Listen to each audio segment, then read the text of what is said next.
Mark Cuban sits down with Gavin Newsom. This is before the election to have a podcast. We're going to title this episode Greasy and Greasier. Welcome to the Doug to Naples channel. This is where the happy patriots are. Man, you are next level all in for Kamala. That's not a compliment. What are you thinking? I mean, this country is important to me. I don't, you guys don't know who the fuck I am if it weren't for all the things this country has given me and that I respect and I appreciate and don't take for granted. And I never really got into politics hard until Trump ran. It's Trump derangement syndrome that got him inspired even to support Kamala, but he has a little bit of some shade there where he goes, I actually care about my country, implying that we don't. Everyone voted. We're enthusiastic for our candidate, both sides, because we think we're saving the country. But what he's gonna say about professional sports players is so insulting. He just doesn't do the work. As if Kamala Harris does do the work. She wouldn't do interviews. She was lazy. She's famous. She didn't do anything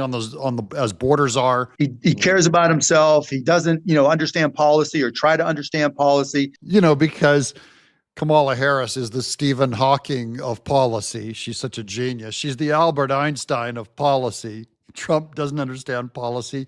Kamala doesn't even know what the word policy is. It's all on feel. Joy campaign. Come on, in front of 10,000 people, giving a speech, man. You hit it. You nailed it. I texted you.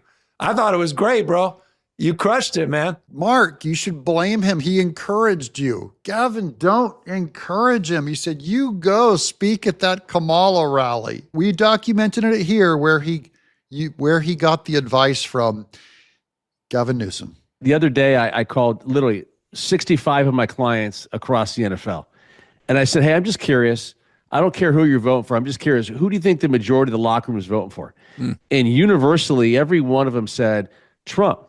That's before the election. Everyone in the locker room, the sports guys, were saying they were going to vote for Trump. Now, why didn't these guys listen?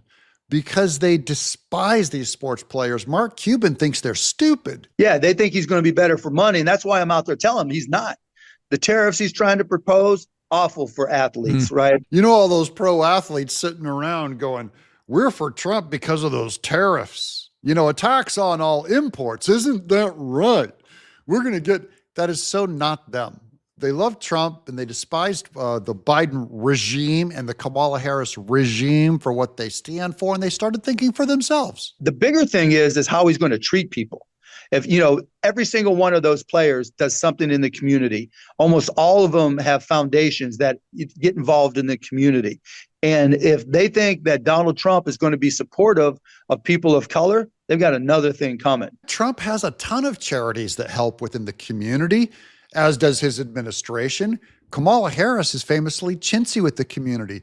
By the way, Joe Biden, people don't remember, but back in the day, before he was Barack Obama's vice president, he was known for being the one who gave the least amount to charity of his salary while he was known as a famous cheapskate, famously non-charitable, and Trump is famous for giving away millions and millions of dollars. But look, athletes have never been known for doing the work in terms of most people. 99% of people just now, like we were saying before, just get their information from memes. He's calling you dumb. People heard things like that other guy said in the locker room.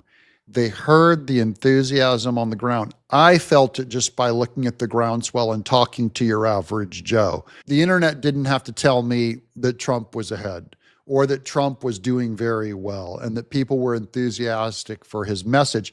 Even though all of media turned against him, 86% of all broadcast media and social media was against him. And I'm sorry, memes don't have that kind of power to counter that kind of negative messaging. People must have really resonated with Trump's message. I'm Doug in Exile.